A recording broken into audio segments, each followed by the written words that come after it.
Tenet of Gnosticism, and it's hard to put this across because modern Gnostics are such cheerful people, but they've forgotten their real roots. The central perception of Gnosticism, no matter how you slice it, is that we don't belong here, that we are strangers, that something terrible happened, and that accounts for why we're here, that we were destined for a much better deal, and something went terribly, terribly wrong.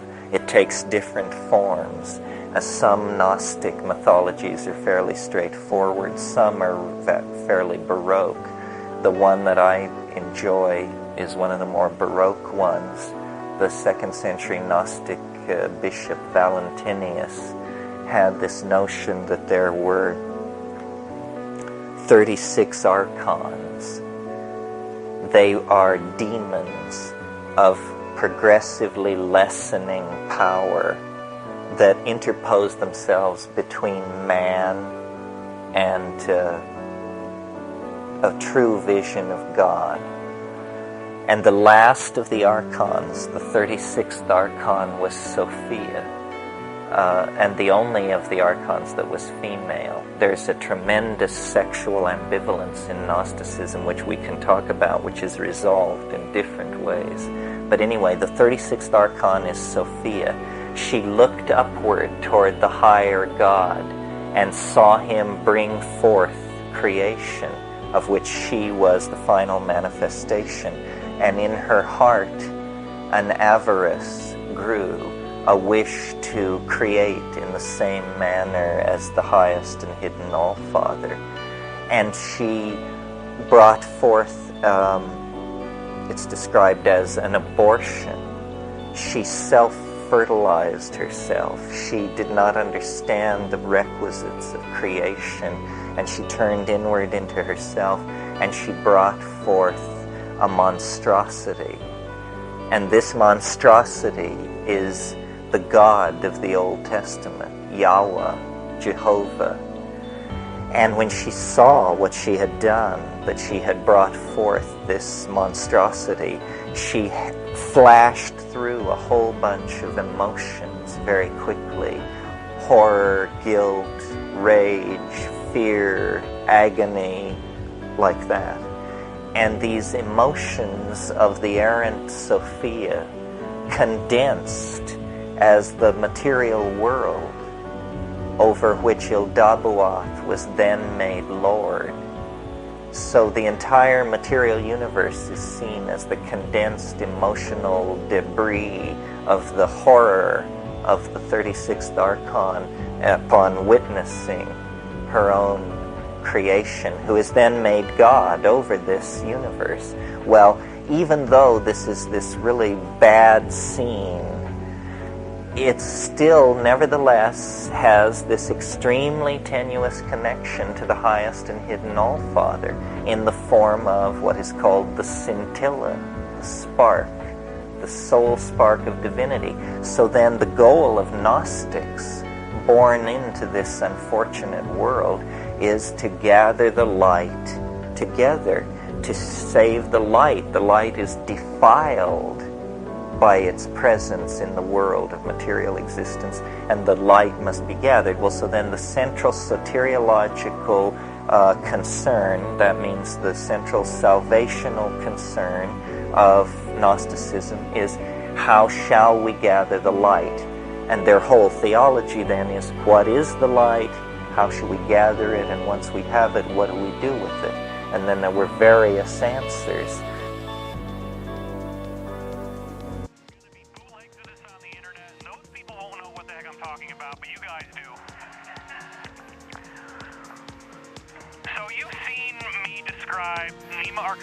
Yaroslav Trunka, these two guys who cracked the code of quantum mechanics. And please, there's a lot of ringers going off. Would everybody, if you haven't already done, please just check your phone right now. If you don't, I'll publicly shame you. Okay, check your phone. Make sure you turn your ringer off. Okay, thank you. There was a couple people who didn't actually look, but I'm being nice, because there was about 20 of you, so it's kind of a mass shaming thing wouldn't really work out too good for me, so. I'm a bigger problem when I click with Skrillex. Murder on my mind is time to greater God. My revolver's not religious, the revolution's born.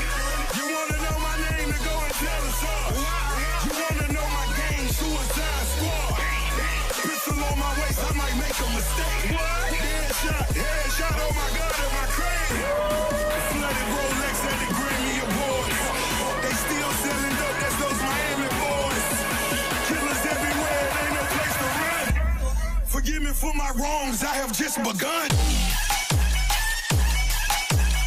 Ain't no mercy, ain't no mercy. Got that purple Lamborghini lurking.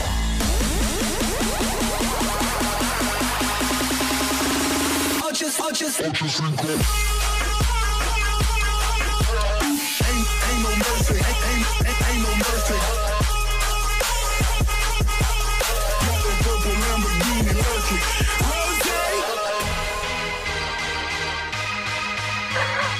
You just get to be anonymously figured, and I meant in that sense, not in you. Wow, this is going downhill really fast. I'm not supposed to say dirty jokes either, right? This under the earth priestess Kyrie told me not to be a priest. I gotta be nice on stage, so let's just delete that part out of the bootleg video, which of course nobody's gonna do. It's a bootleg, right? They don't give a shit.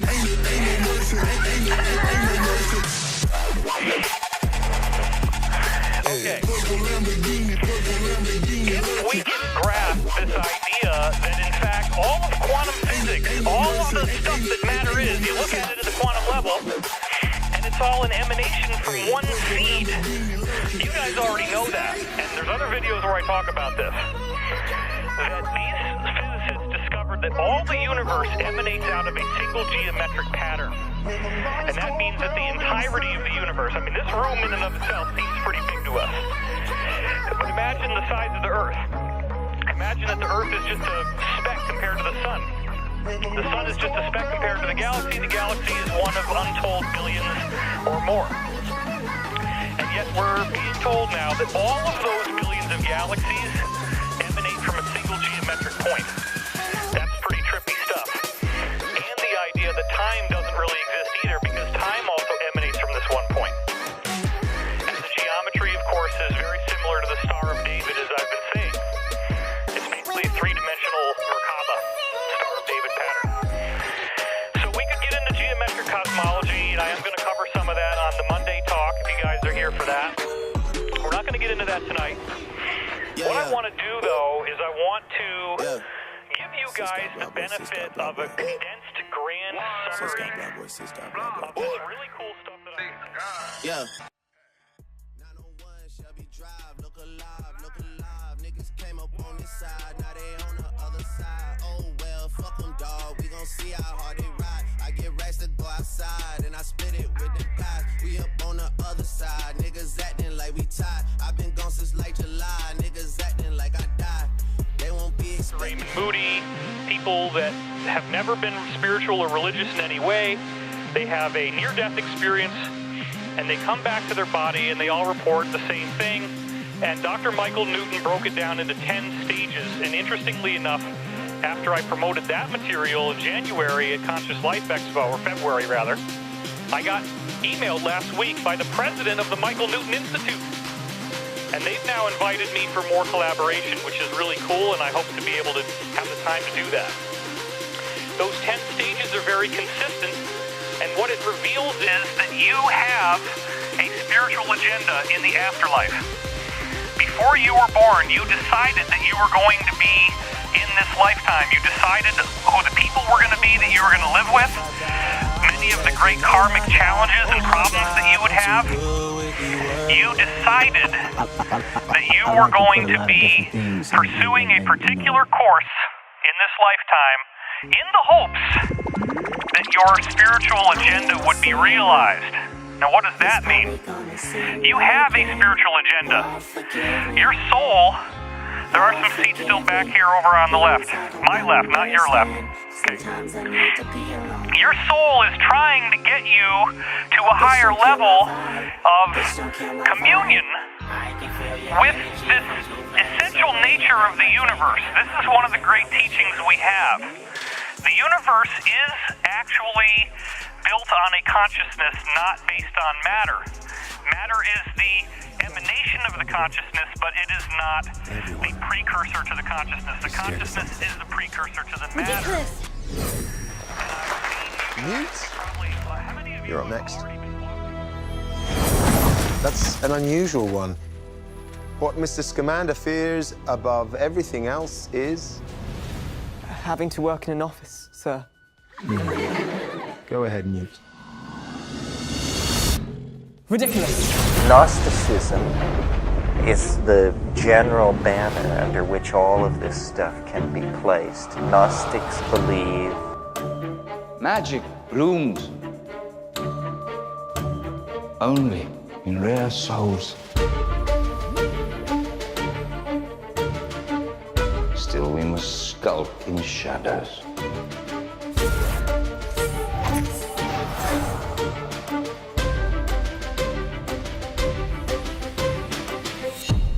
But the old ways serve us no longer.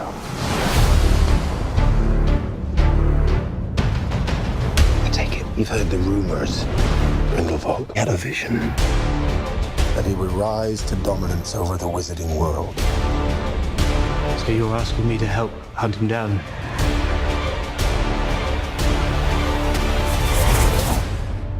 I can't move against Grindelwald.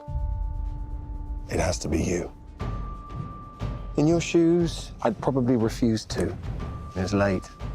Good evening, Newt. Oh, come on.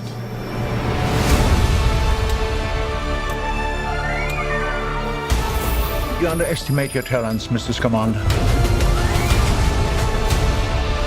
Their arrogance is a key to our victory.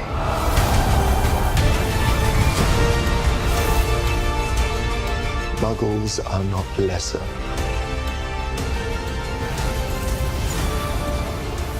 Not disposable. But on a deeper level,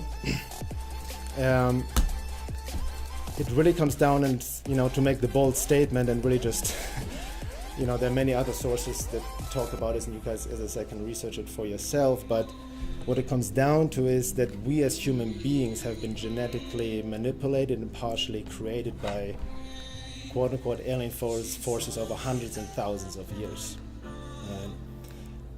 Cut off from our original genetic blueprint, lowered our consciousness and keeping us in this frequency prison, 5-sensory frequency prison based on ego consciousness, on survival, security, right? And it's all about divide and conquer, fighting each other. And you can see it even in the Bible. The allegory of the fall from Eden is basically the fall from our original state of our full human potential, full activated DNA. Science even talks about so-called junk DNA, which doesn't make sense. Why would there be junk in our DNA? Right?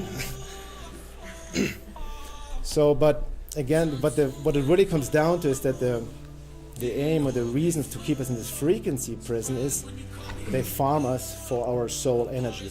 They use us as food source. Humanity, to really be that bluntly, is not on top of the food chain. Right? We think we have no predators. We think we are the predators to all other species, but there's a whole other force that feeds off of our energy.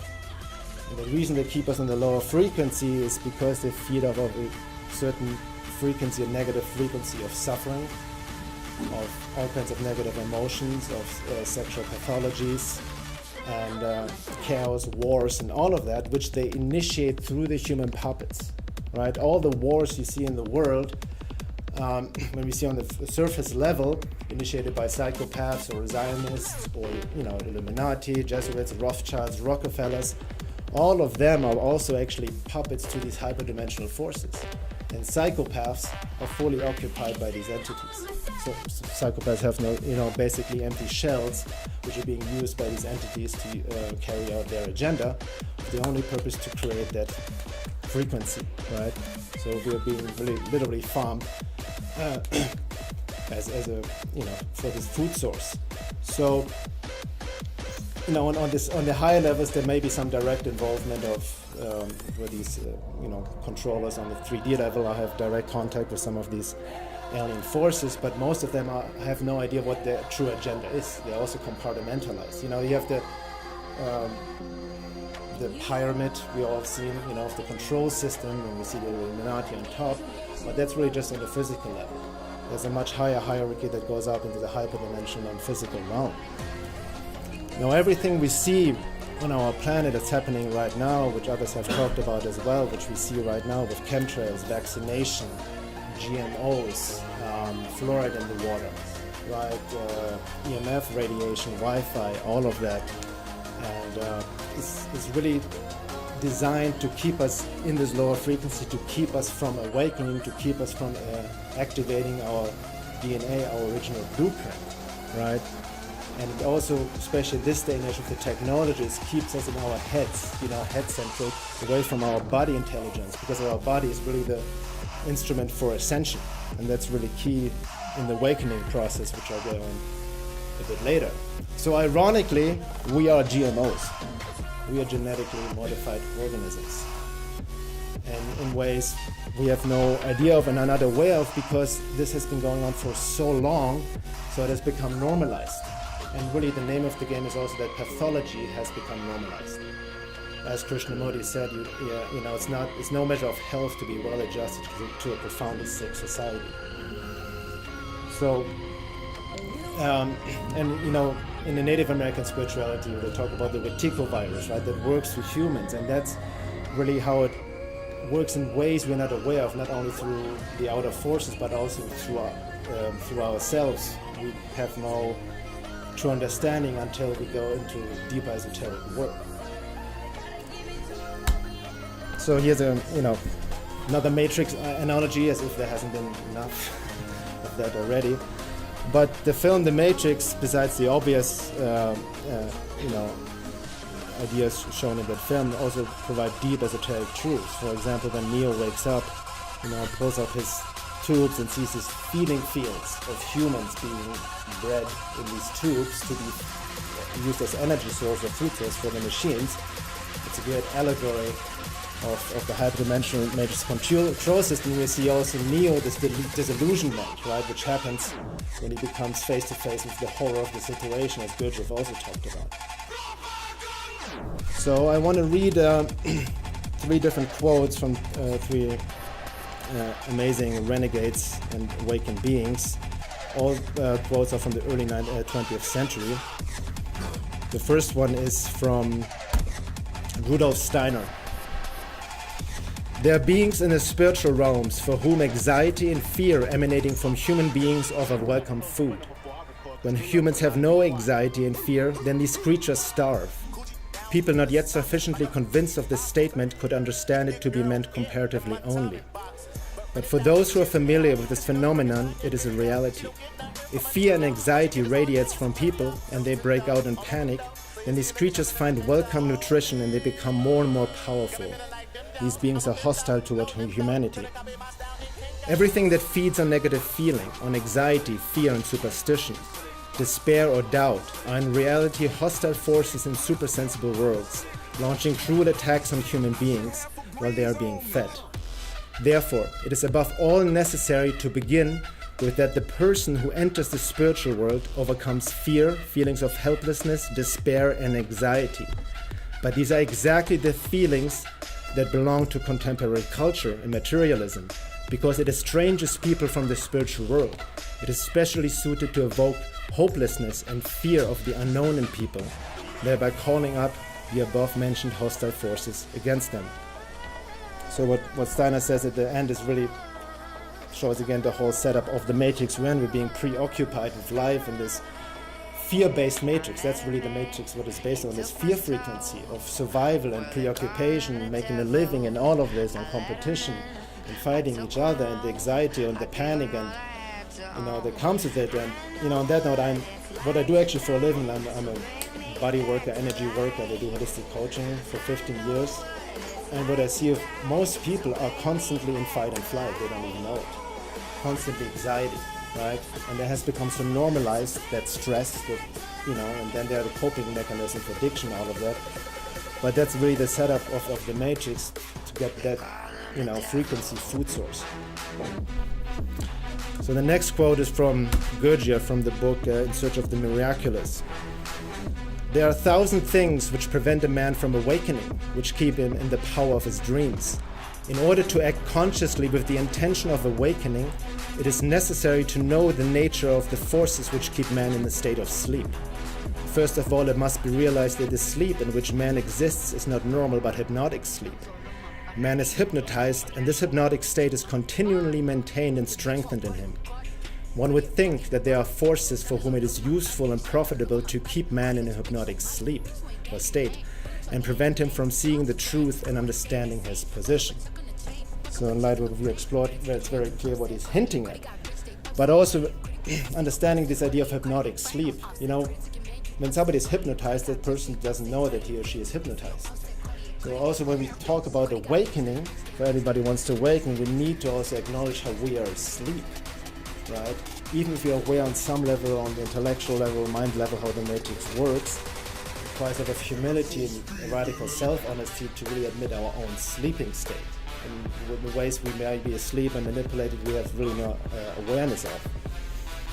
Which then Sri Aurobindo from Integral Yoga talks about in the section, The Hidden Forces of Life. Men are being constantly invaded by the hostiles, occult forces, as he calls them. And there are great numbers of men who are partly or entirely under their influence. Some are possessed by them, others are incarnations of hostile beings, which basically most of the psychopathic world leaders. At the present moment, they are very active all over the earth. Of course, in the outside world where there is no consciousness such as developed in yoga, and by the way, yoga and his work is not just the physical practice of yoga, there's a whole deep esoteric practice behind that, by which they can either become aware of or consciously repel the attacks.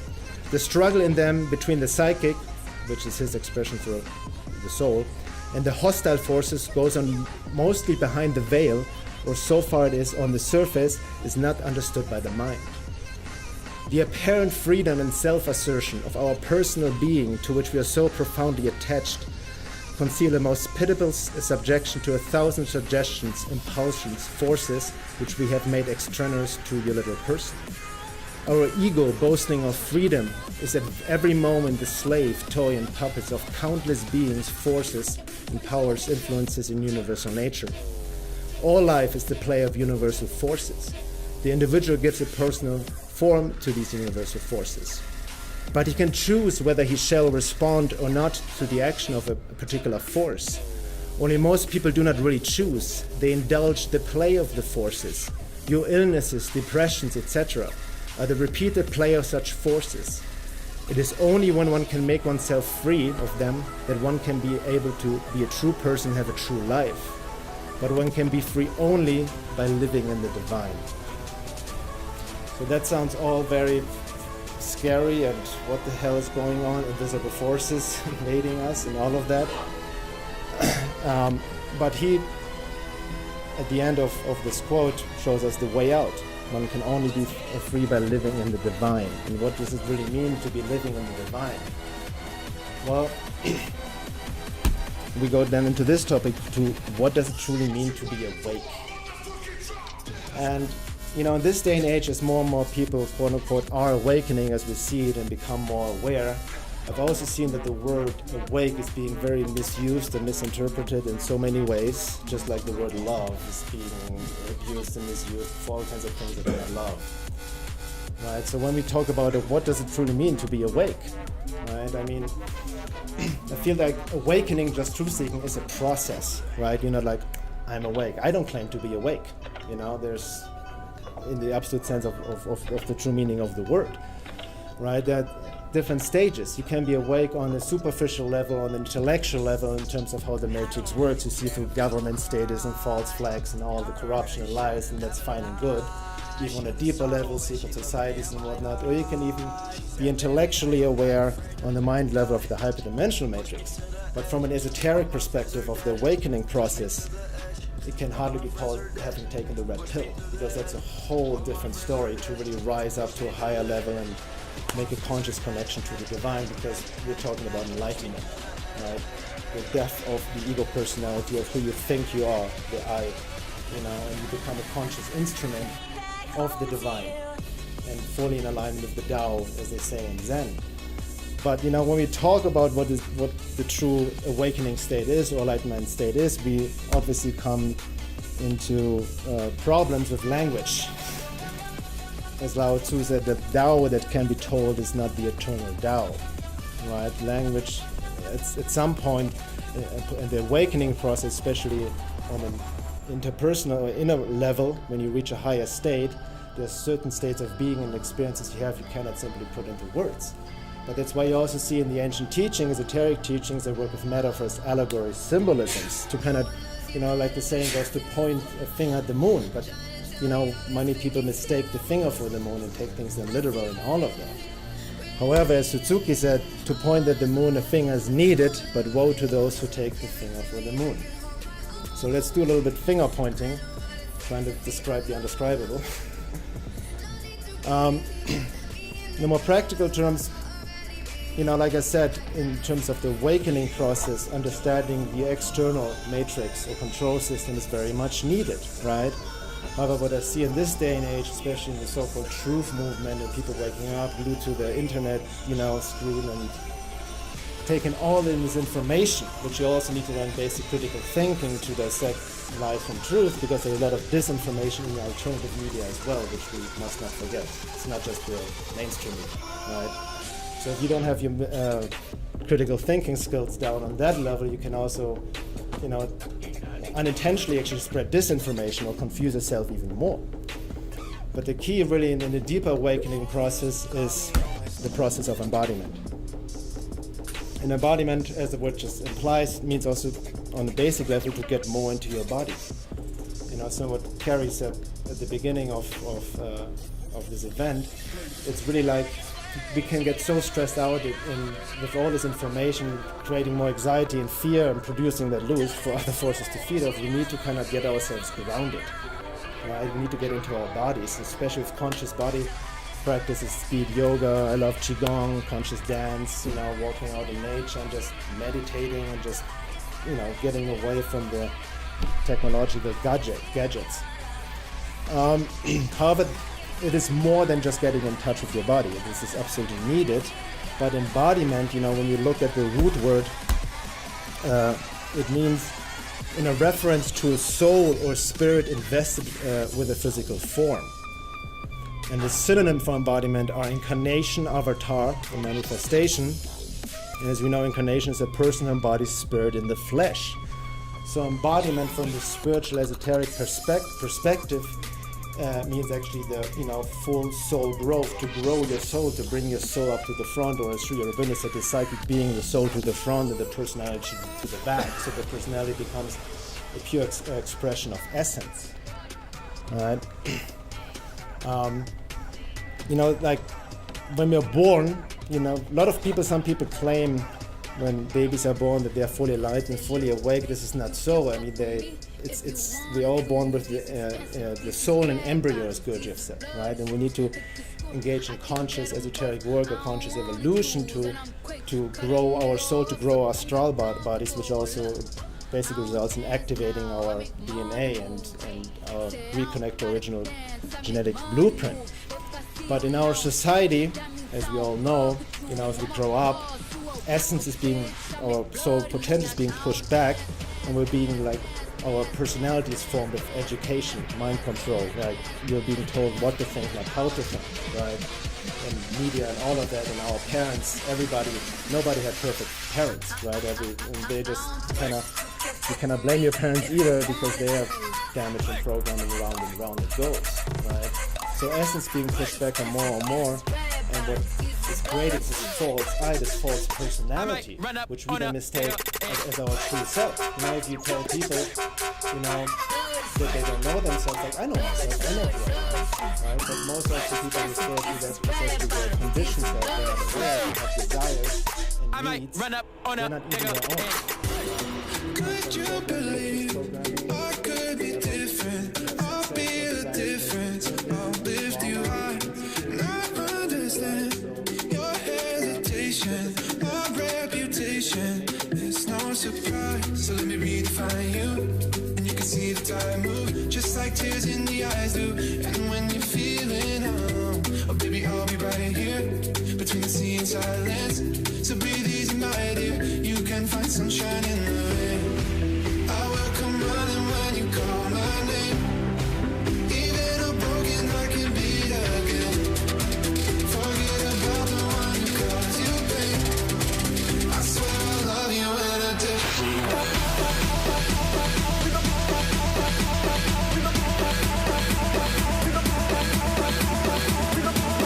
Tapping also more into like a sort of being in the flow, I think, right? And I see this, other friends and people have shared this with me, and some clients I work with have experienced this more and more, and that's, you know, what I see happening in terms of that awakening. So here's some pointers how this may look like. Ambition, vital desires based on wounds and conditioning, vanity, the need to be liked or desired, the notion and pressure to become something or someone, any comparison, competition with others and resulting judgments, or even dislike of others all fall slowly away as to any triggers and reactive behaviors. Why? Because your happiness doesn't depend on anything out there anymore. You have a direct link to your own source. I get those goosebumps every time. A deep and embodied sense of peace and trust, of faith in being taken care of, as in trusting the flow of life, knowing that any challenge that will come up serves as a deeper lesson for the purpose of a true awakening, which is also transcending or getting away from the trap of victim and blame consciousness. It's the end of fear and blame, the death of ego identification, the rebirth of the real I am, embodied spirit, expressing itself uniquely through you.